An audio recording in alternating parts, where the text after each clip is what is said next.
مجید فرقان حمید۔ اللہ تعالیٰ سے دعا ہے اللہ مجھے حق گوئی کی توفیق عطا فرمائے۔ میرے عزیزو، قرآن مجید وہ مقدس کتاب ہے جو اللہ تعالیٰ نے لفظ با لفظ، حرف با حرف اسے آسمان سے نازل فرمایا اور حضور صلی اللہ علیہ وآلہ وسلم کے قلب اقدس پر اتارا۔ قرآن مجید کا لفظ اور لفظ، حرف اور حرف یہ روشنیوں سے بھرا ہوا ہے، نور سے بھرا ہوا ہے۔ جو بندہ بھی قرآن مجید کی تلاوت شوق و ذوق سے کرتا ہے، اللہ تعالیٰ اس کے دل کے اندر اپنا نور ڈال دیتا ہے۔ جو بندہ اس قرآن سے وابستہ ہو جاتا ہے وہ دنیا میں بھی کامیاب ہو جاتا ہے اور آخرت میں بھی کامیاب ہو جاتا ہے۔ حضور صلی اللہ علیہ وآلہ وسلم کے بارے میں مولا علی شیر خدا کرم اللہ تعالی وجہ الکریم آپ فرماتے ہیں کہ حضور صلی اللہ علیہ وآلہ وسلم قیامت کا ذکر فرما رہے تھے، قیامت کے قریب کے وقت کا، قرب قیامت کا، یعنی کہ قیامت سے پہلے جو وقت ہوگا اس کے بارے میں آپ ذکر فرما رہے تھے۔ تو حضور نے ارشاد فرمایا اس وقت میں بڑے فتنے ہوں گے، بڑے فسادات ہوں گے، دین سے لوگ دور ہو جائیں گے، لوگ مبتلا ہو جائیں گے، غافل ہو جائیں گے۔ تو مولا علی شیر خدا کرم اللہ تعالی وجہ الکریم آپ نے پوچھا کہ حضور اگر قرب قیامت کے وقت اتنے فتنے، اتنے فساد برپا ہوں گے تو بچا کیسے جائے گا؟ ہم اپنے آپ کو کیسے بچائیں گے؟ تو مولا علی فرماتے ہیں کہ حضور نے مجھے ارشاد فرمایا کہ قرب قیامت میں جب فتنے اور فساد پھیل جائیں گے، پھوٹ پڑیں گے، اس وقت وہی بچے گا جس نے قرآن کو اپنے سینے سے لگا لیا ہوگا۔ سبحان اللہ۔ یعنی کہ جو بندہ قرآن سے ہدایت ڈھونڈے گا اسے ہدایت ملے گی، اور جو قرآن سے ہٹ کے یعنی کہ باہر دنیا والوں سے مدد مانگے گا اللہ اسے گمراہ فرما دے گا، اللہ اسے گمراہ کر دے گا، کیونکہ قرآن مجید ہدایت کا سرچشمہ ہے اور اس کا حرف صداقتوں پر مشتمل ہے۔ دنیا میں کوئی ایسی کتاب نہیں ہے جس کے اندر کوئی غلطی کا امکان نہ ہو۔ دنیا کے اندر کوئی بھی کتاب لکھی جاتی ہے اس کے سٹارٹ میں، ابتدا میں یا آخر میں یہ ضرور لکھا جاتا ہے کہ اگر ہماری کتاب کے اندر کوئی غلطی ہوئی تو ہمیں اس نمبر پر یا اس طرح اطلاع دیجیے تاکہ آئندہ ہم اصلاح کر سکیں۔ یعنی کہ دنیا کے اندر کوئی بھی بندہ کتاب لکھتا ہے تو وہ کتاب کے آخر میں یا ابتدا میں یہ ضرور لکھتا ہے کہ اگر کوئی غلطی آپ کو نظر آئے ہماری کتاب میں یا آپ ہماری رہنمائی کرنا چاہیں تو اس پتے پر آپ چٹھی ڈال دیجیے تاکہ ہم اپنی غلطی کو سدھاریں اور آئندہ غلطی نہ ہو۔ لیکن قرآن مجید پوری دنیا کے اندر یہ واحد کتاب ہے جس کا آغاز ہی یہاں سے ہوتا ہے، ذالک الکتاب لا ریب فیہ۔ غلطی تو دور کی بات ہے، غلطی کی گنجائش کا امکان بھی باقی نہیں ہے۔ یعنی کہ اللہ تعالیٰ نے ایسی کتاب بنا دی، ایسی کتاب بنائی کہ جس میں اس چیز کا گمان بھی معاذ اللہ نہیں کیا جا سکتا کہ اس میں کوئی غلطی ہو سکتی۔ اب دیکھیں نا، حضرت امام شافعی نے ایک رسالہ لکھا، اس رسالے کا نام تھا الرسالہ۔ آپ نے وہ لکھا اور آپ نے اپنے ایک شاگرد کو کہا کہ میرے سامنے یہ پڑھو۔ جب آپ نے اسے لکھ لیا تو آپ نے اپنے ایک شاگرد کو پڑھنے کے لیے دیا، تو آپ کا شاگرد آپ کے سامنے وہ رسالہ جب پڑھنے لگا تو آپ سن رہے تھے اپنا لکھا ہوا رسالہ، تو اس وقت آپ کے ذہن میں بار بار یہ آ رہا تھا کہ میں اس لفظ کی جگہ پہ یہ لفظ لگا لیتا ہوں، اس حرف کی جگہ پہ یہ حرف لگا لیتا ہوں، ذہن میں خیال آ رہا تھا۔ ایک بار آپ نے رسالہ اپنے شاگرد سے پڑھوایا تو کافی ساری غلطیاں نکلی، پھر رسالہ پڑھوایا پھر غلطیاں نکلی، پھر رسالہ پڑھوایا پھر غلطیاں نکلی، پھر رسالہ پڑھوایا پھر غلطیاں نکلی۔ یعنی کہ وہ اپنی لکھی ہوئی کتاب کو جب بار بار پڑھوا رہے تھے اور سن رہے تھے تو کوئی نہ کوئی غلطی نکل رہی تھی۔ لکھا ہوا تھا کہ 70 سے 80 مرتبہ آپ نے اپنا رسالہ سنا، الگ الگ شاگردوں سے پڑھوایا، غلطی پہ غلطی نکلتی تھی، دل کرتا تھا اس حرف کی جگہ پہ یہ حرف لگاؤں، اس حرف کی جگہ پہ یہ حرف لگاؤں، تو پھر آپ نے کہہ دیا بس شافی بس، اب اس سے اور بڑھ کے نہیں، اور آپ فرمانے لگے یہ صرف قرآن پاک کو اعزاز حاصل ہے کہ اس کے اندر غلطی کا امکان تو دور کی بات ہے، غلطی کی گنجائش بھی نہیں ہے۔ شافی تیرا رسالہ وہ وہاں تک نہیں پہنچ سکتا جہاں تک اللہ کا قرآن پہنچ چکا ہے، یعنی کہ اللہ تبارک و تعالیٰ نے قرآن پاک کے اندر حرف با حرف لفظ با لفظ اتنی خوبصورتی کے ساتھ قرآن کو بیان فرمایا ہے کہ نہ تو اس سے اچھا کوئی اور لفظ ہو سکتا ہے اور نہ ہی کوئی ہوگا، یعنی کہ اللہ تعالیٰ نے قرآن پاک کے اندر جو الفاظ استعمال کیے وہ بہت خاص ہیں، وہ بہت نایاب ہیں۔ کوئی بھی بندہ یہ نہیں کہہ سکتا معاذ اللہ کہ یار اگر اس لفظ کی جگہ پہ یہ لفظ آ جاتا نا تو معنی ایسا ہو جاتا، نہیں، اللہ تعالیٰ نے جو سوچا ہے وہ قیامت تک کوئی بندہ اور نہیں سوچ سکتا۔ اتنا خوبصورت انداز اللہ تعالیٰ نے قرآن پاک کو بیان کرنے میں بیان فرمایا۔ تو میرے عزیزو، حضرت امام جلال الدین سیوطی رحمۃ اللہ علیہ فرماتے ہیں کہ قرآن پاک کی مثل کوئی چیز نہیں ہے، یعنی کہ کوئی بھی چیز قرآن پاک کا مقابلہ نہیں کر سکتی، کوئی کتاب بھی قرآن کا مقابلہ، آپ فرماتے ہیں اگر قرآن کا مقابلہ کرنا آسان ہوتا تو اس وقت کے جو مشرک تھے، کافر تھے، وہ مقابلہ کر لیتے۔ آپ نے یہاں تک ارشاد فرمایا کہ اگر قرآن کا مقابلہ کرنا آسان ہوتا یا وہ قرآن کی مثل لے آتے، یعنی کہ وہ قرآن جیسی اگر کوئی اور کتاب لے آتے تو یہ احد، خندق، حنین یہ جنگیں نہ ہوتی، یعنی کہ سمپل سی سادہ سی بات تھی کہ لو تم قرآن کے پیچھے ہم سے جنگ کرتے ہو اور کہتے ہو کہ یہ اللہ کا کلام ہے، اللہ کی کتاب ہے، لو ہم نے بھی معاذ اللہ یہ کتاب نکال لی ہے، ہم بھی کتاب لے آئیں۔ امام جلال الدین سیوطی فرماتے ہیں کہ اگر قرآن کی مثل لانا ممکن ہوتا تو کافر لے کر آتے اور یہ جنگیں نہ ہوتی۔ یہ جنگیں صرف اسی لیے ہوئی ہیں کیونکہ وہ قرآن کا مقابلہ نہیں کر سکے، وہ قرآن پاک کا مقابلہ نہیں کر سکے، انہوں نے بڑی کوششیں و کاوشیں کی ہیں، اور قرآن پاک کا یہ کھلا چیلنج ہے، کھلا۔ قرآن کہتا ہے ہم جیسی ایک صورت تو کیا، ہم جیسی ایک آیت بھی ڈھونڈ کر لے آؤ۔ قرآن کہتا ہے جتنے عربی بولنے والے اکٹھے ہو جاؤ، پوری دنیا کے انسان، دانشور، فلاسفر سارے اکٹھے ہو جائیں، سارے اکٹھے ہو جائیں، لیکن وہ قرآن جیسی آیت تو دور کی بات ہے، قرآن جیسا لفظ بھی نہیں بنا سکتے۔ قرآن کا چیلنج آج بھی موجود ہے۔ آپ کو کیا لگتا ہے کہ اگر قرآن پاک کی مثل لانا ممکن ہوتا تو کافروں نے محنت نہیں کرنی تھی، کافروں نے کوشش نہیں کرنی تھی؟ کافروں نے بڑی کوشش کی، بڑے بڑے، بہت بڑے بڑے کافروں نے، بڑے بڑے اس وقت کے جو عالم تھے، پڑھے لکھے تھے، انہوں نے کوشش کی، لیکن ان کی کوشش ناکام ہو گئی، انہیں ہر وقت منہ کی کھانی پڑی۔ جب ان کو یہ چیز نظر آتی نا کہ یار یہ کلام، اس کا مقابلہ ہم نہیں کر سکتے۔ حضور صلی اللہ علیہ وآلہ وسلم نے قرآن مجید فرقان حمید کو جب بیان فرمایا تو کافر نکلے باہر، کافروں نے مقابلہ کرنا چاہا لیکن وہ قرآن کا مقابلہ نہیں کر سکے۔ اس حوالے سے ایک اور بات میں آپ کے سامنے رکھنے لگا ہوں۔ اللہ تعالیٰ نے ہر دور کے ہر نبی کو جو معجزہ عطا فرمایا ہے وہ اس دور کی مطابقت کے لحاظ سے عطا فرمایا، یعنی کہ اللہ نے ہر نبی کو جو معجزہ دیا ہے وہ اس وقت جس معجزے کی ضرورت تھی اللہ نے وہ معجزہ عطا فرمایا۔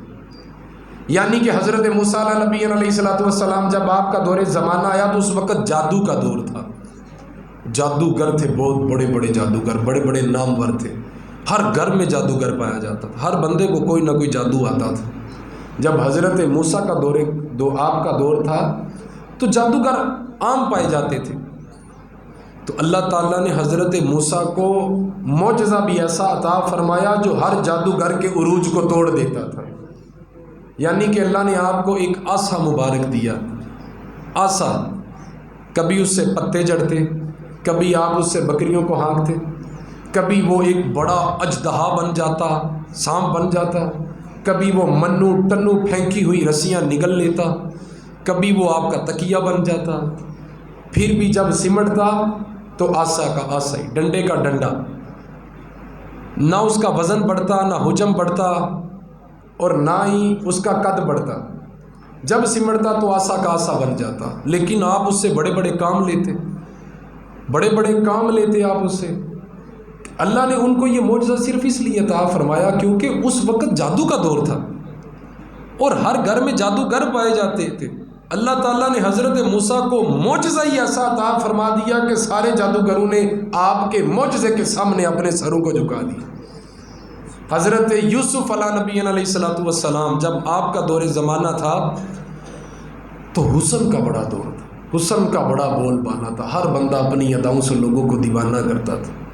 لیکن اللہ تعالیٰ نے حضرت یوسف کو ایسا حسین بنایا تھا، ایسا حسین بنایا تھا کہ بڑے بڑے حسن والے جو اپنا ڈنکا بجا رہے تھے، اپنا فن منوا رہے تھے، وہ بھی حضرت یوسف کے حسن کے سامنے سر جھکا کے کھڑے ہو گئے. اور جنہیں مان تھا اپنے حسن پہ، بڑا بڑا مان تھا، بڑا مان تھا جنہیں اپنے حسن پہ، وہ حضرت یوسف کے سامنے اپنی انگلیاں کاٹتے رہ گئے. حضرت عیسیٰ علیہ نبی علیہ الصلوۃ والسلام، اس وقت طب کا بڑا دور تھا، حکمت کا، دعائی کا، یہ علاج کا بڑا دور تھا. حکیم جالالوس، حکیم سقراط، حکیم فقرات، ان حکیموں نے یونانی طب کے اندر بڑی مہارت حاصل کر لی تھی، بڑی مہارت حاصل کر لی تھی.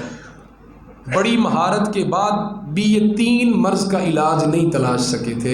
ایک، مادر ذات نبینہ کی آنکھوں کو روشنی دینا.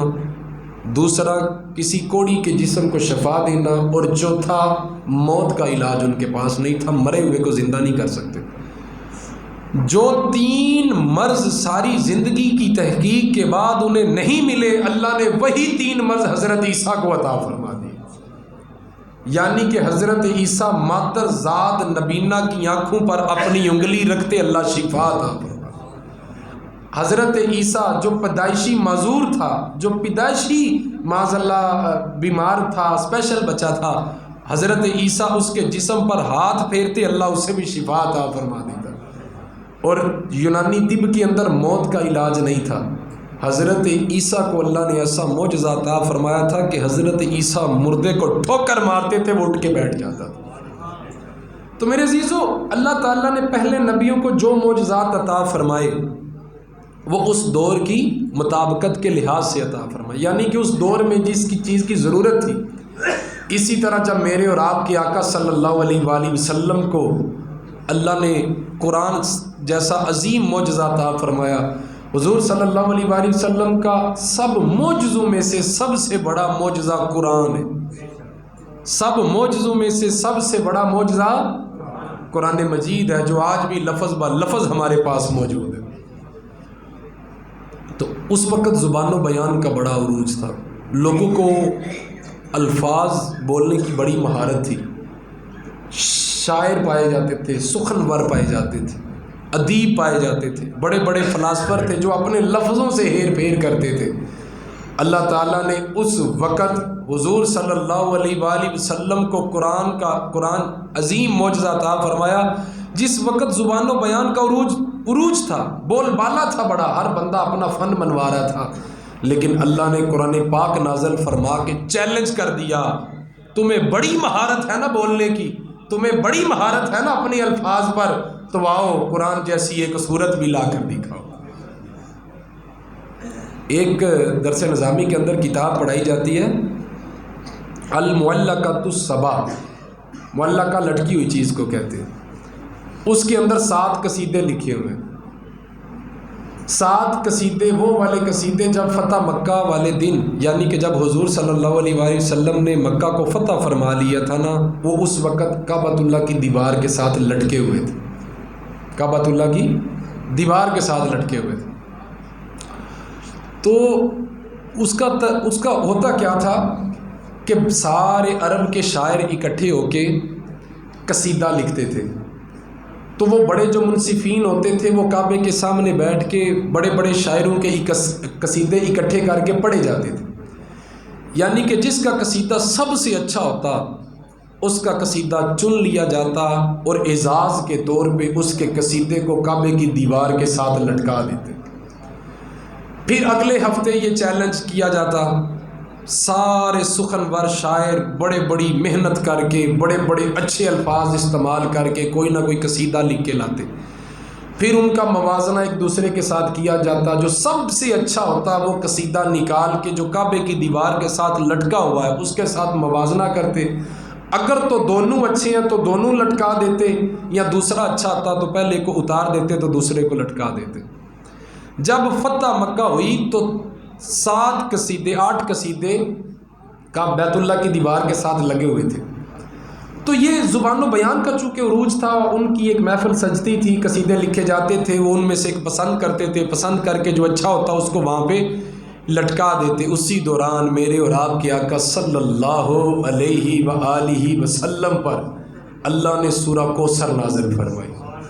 صحابہ نے اجازت طلب کی، عرض کی یا رسول اللہ صلی اللہ علیہ وسلم اگر آپ اجازت دیں تو اس بار ہم سورہ کوثر نہ پیش کریں، اس قصیدے کے طور پہ ہم سورہ کوثر ان منصفین کو پیش کرتے ہیں تاکہ وہ ہماری سورہ کوثر کے ساتھ مقابلہ کریں۔ سورہ کوثر 3 آیات پر مشتمل، 3 آیات پر، بہت چھوٹی۔ مقابلہ ہوا، بہت بڑے بڑے شاعر آئے، سخنور آئے، انہوں نے اپنے اپنے قصیدے رکھے، منصفین نے قصیدے پڑھنے شروع کیے۔ جب آخر میں انہوں نے سورہ کوثر کو دیکھا، سورہ کوثر کو پڑھا تو ان کی کیفیت بدل گئی، طبیعت میں ذرا رغبت سی آ گئی، اس سے محبت سی ہو گئی۔ تو منصفین جو جج صاحبان بیٹھے ہوئے تھے وہ آپس میں ایک دوسرے کو کہنے لگے کہ یار آج کی بزم میں جو قصیدہ نمبر 1 آیا ہے وہ سورہ کوثر ہے۔ سورہ کوثر کو ہم یہ اعزاز بخشتے ہیں کہ بیت اللہ کی دیوار کے ساتھ سورہ کوثر کو لٹکایا جائے گا۔ چونکہ مقابلہ تھا، سورہ کوثر مقابلہ جیت گئی۔ اب مسلمان مذہب میں، دھرم میں کافروں کے مخالف تھے، تو انہوں نے کوشش کی کہ نہیں یار 8واں قصیدہ مسلمانوں کا وہاں پر لٹکا دیا ہے انہوں نے، ہم نے اب اتنی محنت کرنی ہے، اتنی محنت کرنی ہے کہ اس قصیدے کو اتروا دینا ہے معذر۔ اگلے ہفتے بہت بڑے بڑے شاعر، نامور، سخنور، ادیب، بہت بڑے بڑے قیمتی جملے لے کر بڑی مشکل قصیدے بڑے خاص لکھ کر لے کر آئے۔ منصفین کہتے ہیں کہ ہمارے لیے مشکل تھا کسے اچھا کہیں اور کسے ادنا کہیں، ہمارے لیے مشکل تھا، لیکن پھر بھی ان میں سے جو سب سے اچھا قصیدہ تھا اسے نکالا۔ جب اسے ایک قصیدے کو بڑی مشکل کے ساتھ پسند کیا، اسے نکالا، پھر اس کا موازنہ جو لٹکی ہوئی سورہ کوثر تھی بیت اللہ کی دیوار کے ساتھ اس کے ساتھ کیا۔ جب انہوں نے موازنہ کیا تو دیکھا کہ سورہ کوثر ابھی بھی آگے تھی، ابھی بھی سورہ کوثر جیسا لطف اس قصیدے میں نہیں آ رہا تھا، سورہ کوثر جیسی چاشنی اس قصیدے میں نہیں تھی۔ صرف 3 آیات پر مشتمل، 3 آیات پر مشتمل قرآن پاک کی سب سے چھوٹی صورت ہونے کا اعزاز جس صورت کو حاصل ہے۔ اگلے ہفتے انہوں نے پھر بڑی کوشش کی، انہوں نے کہا نہیں یار مسلمانوں کی وہ جو صورت ہے وہ ہم نے کسی طریقے اس کو اتروانا ہے۔ بڑی محنت، بہت بڑے بڑے دور دراز سے شاعر آئے، اپنے قصیدے لے کر آئے۔ منصفین کہتے ہیں ہم سر پکڑ کر بیٹھ جاتے کہ کسے اچھا کہیں کسے ادنا کہیں، لیکن پھر بھی بڑی مشکل سے اگر کوئی ہم ایک قصیدہ چنتے تو جب اس کا موازنہ ہم سورہ کوثر کے ساتھ کرتے تو سورہ کوثر پھر بھی آگے رہتی۔ تو ایک بہت بڑا شاعر تھا، اس نے کہا مجھے قلم دو۔ جب وہ مقابلہ کر کر کے تھک گئے نا، تیاری کر کر کے محنت کر کر کے تھک گئے، تو اس نے کہا مجھے قلم دو۔ اسے قلم دی گئی، اس نے لکھا بسم اللہ الرحمن الرحیم انا اعطیناک الکوثر فصلی لربک ان شانئک۔ اس نے آگے اس کے آگے ایک لکیر کھینچی اور اس نے لکھا ما ھذا کلام البشر۔ اگر یہ کسی انسان کا کلام ہوتا تو ہم اس کا مقابلہ کر لیتے، یہ کسی انسان کا کلام ہے ہی نہیں۔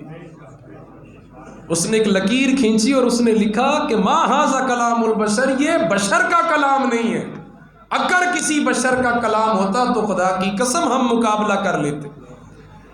ایک بہت دور سے شاعر آیا، اسے پتہ چلا نا کہ آج کل کعبے کے اندر سخنوری کا بڑا کام ہو رہا ہے، بڑے بڑے ادیب وہاں پر جمع ہیں، قصیدے لکھ کر دے رہے ہیں، اور بیت اللہ کی دیوار کے ساتھ ایک ایسا قصیدہ لٹکا ہوا ہے جس کا توڑ ہی نہیں مل رہا کسی کو۔ وہ بھی آیا، اس نے دیکھا آ کر، سارے قصیدے پڑھے، وہ بڑا خوش ہوا۔ جب اس نے سورہ کوثر کو دیکھا تو وہ رک گیا، جب اس نے سورہ کوثر کو دیکھا تو وہ رک گیا، پھر پیچھے سے ملا کر پڑھتا انا اعطیناک الکوثر فصلی لربک وانحر ان شانیک هو الابتر، اور آگے پڑھتا ما ھذا کلام البشر، پھر وہ پیچھے سے پڑھتا، 3 آیتوں پر اسے مزہ آتا، چوتھی آیت تھی نا جو جملہ لکھا ہوا تھا ما ھذا کلام البشر، یہاں پر آ کر وہ حیرت کا اظہار کرتا کہ یار پیچھے والی تو ٹھیک ہے، یہ آگے والی جو چوتھی لائن ہے اس کی سمجھ نہیں آ رہی۔ اب اس نے بھی قلم منگوایا، اس نے قلم منگوایا اور اس نے ما ھذا کلام البشر کے آگے ایک لکیر کھینچی، اور اس لکیر کے آگے اس نے لکھا ولیکن ھذا کلام البشر، اس نے لکھا پہلی جو 3 آیتیں ہیں وہ کسی بشر کی نہیں، جو چوتھی ہے یہ واقعی کسی بشر کی ہے، یہ کسی بشر نے لکھی ہے ما ھذا کلام البشر، کہ یعنی کہ یہ کلام کسی بشر کا نہیں ہو سکتا۔ تو میرے عزیزو، قرآن مجید فرقان حمید، اللہ تبارک و تعالیٰ نے سارے نبیوں کو کوئی نہ کوئی معجزہ عطا فرمایا، ہر نبی کو کوئی نہ کوئی معجزہ عطا فرمایا، جیسے جیسے نبی رخصت ہو گئے ویسے ویسے وہ اپنے معجزات ساتھ لے کر چلے گئے، ان کے معجزات ختم ہو گئے۔ واحد معجزہ میرے اور آپ کے آقا صلی اللہ علیہ وآلہ وسلم کا قرآن مجید معجزہ ہے، جو آج بھی لفظ با لفظ اصلی حالت میں ہمارے پاس موجود ہے، اور یہ وہ قرآن ہے جسے لفظ با لفظ اللہ تعالیٰ نے خود نازل فرمایا لفظ با لفظ اپنے محبوب صلی اللہ علیہ وآلہ وسلم کے قلب اطہر پر خود نازل فرمایا۔ ایک مرتبہ حضرت امام احمد بن حنبل کے دور میں اس وقت کے بادشاہوں نے زور لگا لیا، ضد لگا لی، انہوں نے کہا کہ آپ جانتے ہوں گے، بہت مشہور واقعہ رہا ہے کہ کچھ بادشاہ تھے، وہ کہتے تھے کہ قرآن معاذ اللہ کی مخلوق ہے۔ تو جب یہ معاملہ حضرت امام احمد بن حنبل کے پاس آیا تو آپ نے فرمایا نہیں، امام صاحب نے فرمایا نہیں، یہ اللہ کی مخلوق نہیں ہے، یہ اللہ کی کتاب ہے، اور جو اس کا حق ہے میں اسی حق سے اسے مانتا ہوں، میں اسے مخلوق نہیں مانتا۔ انہوں نے پریشر ڈالا آپ کے اوپر کہ آپ یہ کہیں کہ قرآن اللہ کی مخلوق ہے، آپ نے فرمایا نہیں، میں یہ نہیں کہوں گا۔ آپ کو گرفتار کیا گیا، معاذ اللہ آپ کو بڑی سزائیں دی گئی، بہت مارا گیا آپ کو، بہت سخت، یعنی کہ کتابوں میں آتا ہے کہ آپ کے جسم پر 1 انچ ایسی جگہ موجود نہیں تھی جہاں پر کوڑے کا نشان موجود رہا، استغفر اللہ، اتنا سخت آپ کو مارا گیا، اتنی اذیت آپ نے برداشت کی، لیکن پھر بھی آپ اپنے موقف پہ ڈٹے رہے، آپ نے کہا نہیں۔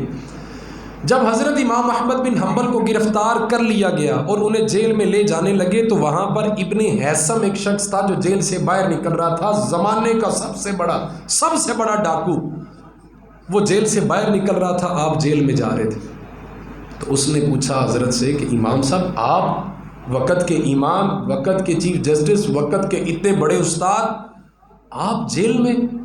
تو آپ نے فرمایا ہاں، ایک مسئلے پر بادشاہ سے بحث ہو گئی ہے، وہ کہتا ہے کہ قرآن کو مخلوق کہو، لیکن میں اس بات کو ماننے کو تیار نہیں، میں قرآن کو وہی مانتا ہوں جو قرآن کا حق ہے، میں اسے اللہ کی کتاب مانتا ہوں اور کتاب پر میں ایمان لاتا ہوں۔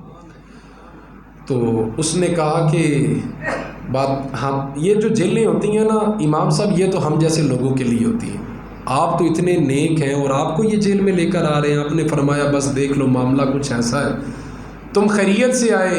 اس نے کہا میں 100ویں مرتبہ جیل سے آج رہا ہو رہا ہوں، پہلے بھی میں 99 مرتبہ اس جیل سے رہا ہو چکا ہوں، آج 100ویں مرتبہ میں رہا ہو رہا ہوں۔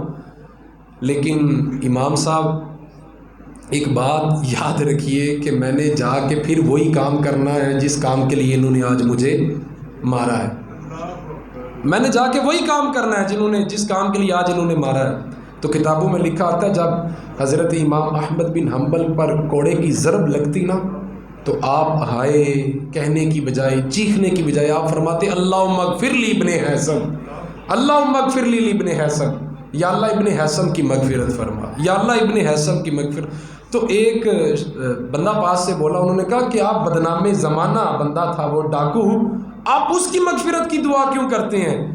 تو آپ فرمانے لگے بندہ تو برا تھا لیکن بڑے کام کی کر کے گیا، بات بڑی پتے کی کر کے گیا ہے۔ تو انہوں نے پوچھا کیا بات کی اس نے؟ تو آپ فرمانے لگے کہ اس نے کہا کہ حضرت جس جرم کے لیے مجھے یہ سزا دیتے ہیں میں نے باہر جا کر پھر وہی جرم کرنا ہے۔ میں شیطان کا نمائندہ ہوں اور کبھی بھی میں اپنی بات سے پھرا نہیں، میں اپنے موقف سے پھرا نہیں۔ یہ کوڑے مارتے ہیں میں کھاتا ہوں، مار برداشت کرتا ہوں، پھر باہر جا کر وہی کام کرتا ہوں۔ لیکن امام صاحب میں تو ہوں شیطان کا نمائندہ، میں کبھی پھرا نہیں اپنی بات سے۔ آپ بھی کوشش کیجئے گا، آپ بھی نہ پھریے گا اپنی بات سے، کیونکہ آپ رحمان کے نمائندے ہیں۔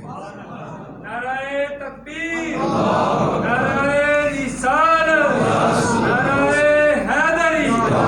تو آپ فرماتے ہیں کہ وہ بندہ تو برا تھا لیکن بات بڑے کام کی کر گیا ہے۔ وہ شیطان کا نمائندہ ہو کے اپنی بات سے نہیں مکرتا تو میں تو رحمان کا نمائندہ ہوں، میں کیسے اپنی بات سے مکر سکتا ہوں؟ بڑی ماریں کھائیں آپ نے، ہمارے بزرگوں نے بڑی قربانیاں پیش کی، لیکن جو آپ کا موقف تھا آپ آخر تک اس پہ ڈٹے رہے۔ بڑی بڑی قربانیاں پیش کی ہیں ہمارے اسلاف نے قرآن مجید کو ہم تک پہنچانے کے لیے۔ میرے عزیزوں، یہ چھوٹی بات نہیں ہے کہ پہلے نبیوں پر جو کتابیں نازل ہوئی تھی آج اس میں تخفیف ہو گئی، اپنی مرضی سے انہوں نے چینجنگ کر لی بہت زیادہ، اور جس زبان میں نازل ہوئی تھی وہ زبان بھی اب موجود نہیں ہے، انہوں نے زبانیں بھی تبدیل کر لی ہیں۔ لیکن واحد قرآن پاک ایسا عظیم معجزہ ہے، جس طرح اللہ نے محبوب پر نازل فرمایا تھا آج بھی اسی طرح ہمارے بیچ میں موجود ہے۔ آج صرف امت مسلمہ اس لیے دھکے کھا رہی ہے، اس لیے ہمارے گھروں میں برکت ختم ہو چکی ہے کہ ہمارے گھر میں قرآن پاک کی تلاوت ہوتی نہیں، ہمارے سینے قرآن کی تلاوت سے مزین ہی نہیں۔ ایک رسالہ ایک گورے نے لکھا تھا، اس کے اندر اس نے کہا کہ ہندوستان اور پاکستان کی تقسیم سے پہلے میں وہاں پر موجود تھا، تو وہاں مسلمان قبرستان کے اندر 7 والی قبر کھودتے ہوئے 7 والی قبر کی دیوار گر گئی، تو ہم نے دیکھا کہ اس قبر کے اندر ایک پیارا سا پھول گلاب کا کھلا ہوا تھا۔ کہتے ہیں کہ جب انہوں نے دیکھا اس قبر سے بہت خوبصورت گلاب کی مہک آ رہی تھی، تو انہوں نے یہ تصور کیا کہ یار کسی نیک بندے کی قبر ہے، اس قبر کو فوراً بند کر دو۔ انہوں نے قبر بند کر دی، تو کہتے ہیں اس وقت کے وہ جو لوگ تھے وہ اس کی تلاش میں نکل پڑے، اسے ڈھونڈتے اس کے گھر جا پہنچے۔ اس کی بوڑھی بیوہ تھی، اس سے پوچھا جا کر کہ اماں جی بتائیے آپ کے گھر والے کا کون سا عمل تھا جس عمل کی وجہ سے آج وہ اپنی قبر کے اندر اتنی شاندار زندگی گزار رہا ہے کہ اتنی دیر کے بعد اس کی قبر کی دیوار گری ہے اور اندر گلاب کا پھول تازہ دم کھلا ہوا نظر آ رہا ہے۔ تو انہوں نے کہا نہیں، سادہ سا بندہ، کوئی خاص کام نہیں تھا، کوئی ایسی خاص چیز نہیں پائی جاتی، فرض فرائض اس کے پورے تھے، اس کے علاوہ اس کا کوئی خاص عمل نہیں تھا۔ کہا پھر کیا عمل تھا جس کی وجہ سے اللہ تعالیٰ نے اسے یہ اعزاز بخشا ہے؟ کہا ہاں ایک عمل تھا، جب وہ صبح فجر کی نماز پڑھ کے واپس آنے لگتا تھا نا، تو بہت سارے نمازی مسجد میں بیٹھ کر قرآن پاک کی تلاوت کرنے لگتے نا، تو اس کو قرآن پڑھنا نہیں آتا تھا، تو اس کے دل میں نا بڑا بوجھ بن جاتا کہ مجھے قرآن پڑھنا نہیں آیا، عمر گزر گیا، میں کہاں سے سیکھوں گا۔ تو کہتی ہیں کہ وہ گھر آ کر قرآن کو چومتا، سینے سے لگاتا، کھولتا، اور آیت پہ انگلی رکھ کے پھیر کے کہتا مجھے نہیں پتا کیا لکھا ہوا ہے، مگر میرے رب نے جو لکھا ہے سچ لکھا ہے، مجھے نہیں پتا میرے رب نے یہ کیا لکھا ہے، جو لکھا ہے سچ لکھا ہے، یہ بھی حق ہے، یہ بھی حق ہے، یہ بھی حق۔ لیکن اس کے دل میں یہ تھی نا کہ وہ نہیں کر سکا، اس کو یہ ملامت تھی، وہ یہ ندامت کرتا تھا اس بات پہ کہ میں نہیں پڑھ سکا قرآن، میں سیکھ نہیں سکا، لیکن وہ شوق رکھتا تھا پڑھنے کا، تو اس نے صرف باتوں میں شوق ظاہر نہیں کیا، بلکہ قرآن کھول کے اس کے اوپر انگلی پھیر کے کہتا تھا کہ یا اللہ نے جو فرمایا حق فرمایا، یہ بھی اللہ نے سچ فرمایا، یہ بھی اللہ نے سچ فرمایا، تو اس سے بڑھ کے اس کا کوئی اور عمل نہیں تھا۔ تو ان کو سمجھ آ گئی کہ اللہ کو اس کی یہی ادا پسند ہے۔ تو میرے عزیزوں، قرآن مجید کے ساتھ جو بندہ وابستگی رکھے گا، حضور صلی اللہ علیہ وآلہ وسلم نے فرمایا قرآن وہ رسی ہے، قرآن وہ رسی ہے، وہ رسی ہے، وہ رسی ہے جس کا ایک سرا پڑھنے والے کے ہاتھ میں ہے اور دوسرا سرا نازل کرنے والے کے ہاتھ میں۔ کتنے بڑے اعزاز کی بات ہے، کتنے بڑے اعزاز کی بات ہے۔ تو میرے عزیزوں، کوشش کریں اپنے موبائلوں کے اندر قرآن پاک ڈاؤن لوڈ کریں، اگر آپ تلاوت کرنا چاہتے ہیں کریں، سنیں، کوشش کریں۔ یہ جو الجھ میں پڑھ گئے، کریں نہ کریں، پڑھیں نہ پڑھیں، موبائل میں لگائیں نہ لگائیں، بے ادبی، یہ چیزوں سے ہم سب دور ہو گئے۔ ہم اس لیے دور ہو گئے کہ پتہ نہیں بے ادب نہ ہو جائیں، یہ نہ ہو جائے، وہ نہ ہو جائے، تو جو ایک اس کا شوق تھا، اس کو پڑھنے کا حق تھا، ہم نے وہ بھی کھو دیا۔ تو جب آپ کو رات کو نیند نہ آئے تو نیوز چینل لگانے کی بجائے، موبائل دیکھنے کی بجائے، آپ قرآن دیکھا کریں، قرآن کی تلاوت کیا کریں، کبھی کبھی کھول لیا کریں، کبھی کبھی کوشش کریں۔ بہت سارے بندے ہوتے ہیں رات کو جن کو نیند